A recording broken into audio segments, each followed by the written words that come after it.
I won't let you take her. This is our future. Think of all the lives we'll save.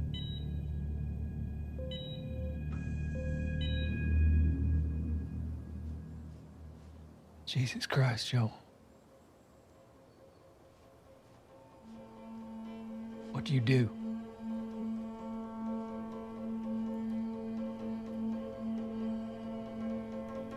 I saved her.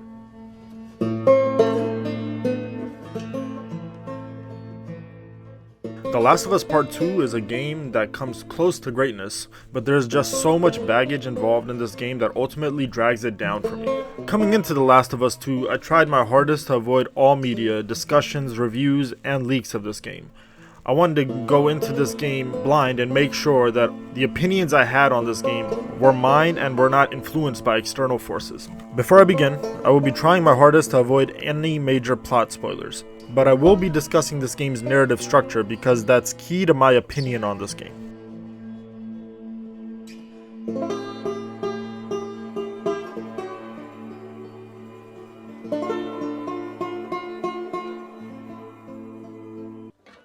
The Last of Us 2 took me between 25 and 30 hours to finish, and by the time the credits rolled, I was exhausted and had been ready for the game's story to come to an end at least 10 hours earlier. That's because The Last of Us 2's biggest issue by far is the bloat and very inconsistent and messy narrative pacing.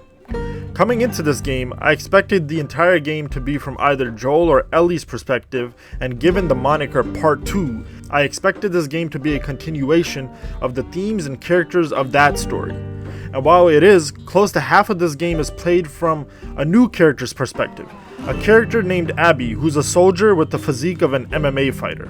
And while Abby is core to Ellie's plot, Ellie is not core to Abby's plot, and this makes her sections largely feel like filler.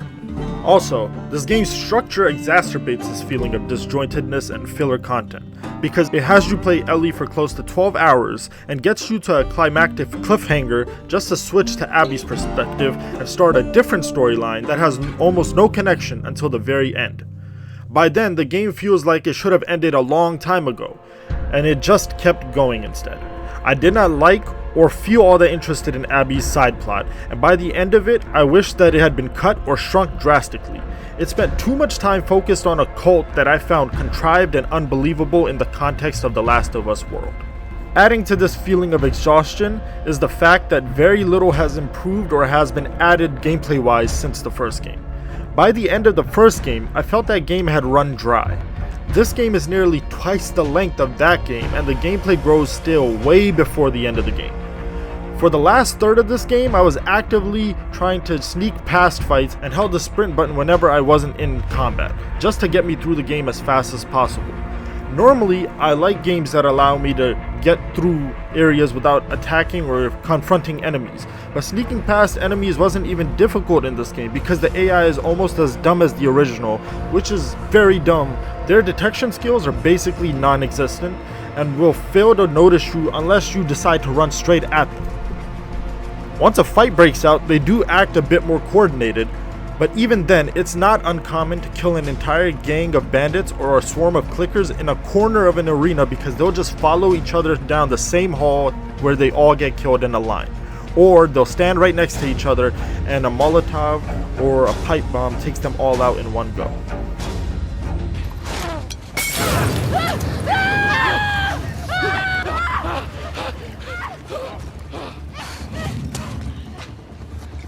All of this ultimately leads to me feeling like this game's gameplay could not sustain its runtime. I did not want to play this game in its later portions. I was trying to avoid every gameplay portion.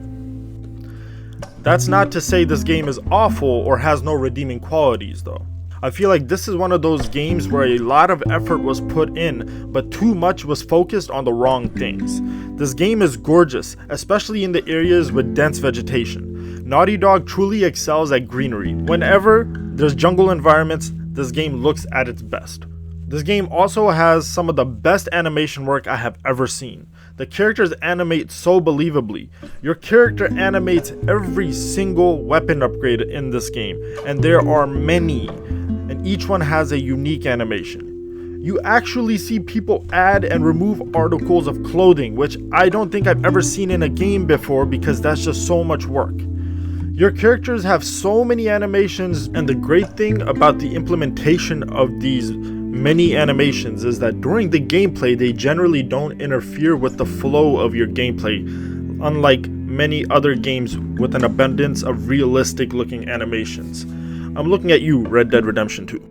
When you fight an enemy in hand-to-hand combat, the camera dramatically shifts to provide a cinematic angle on each strike, which makes each attack look brutal and exciting. And things like that just show that there is so much effort put into making this game feel premium. Previously I mentioned my issues with gameplay. Even here it isn't all bad. The sound design of the guns is much improved, and landing shots can be very satisfying.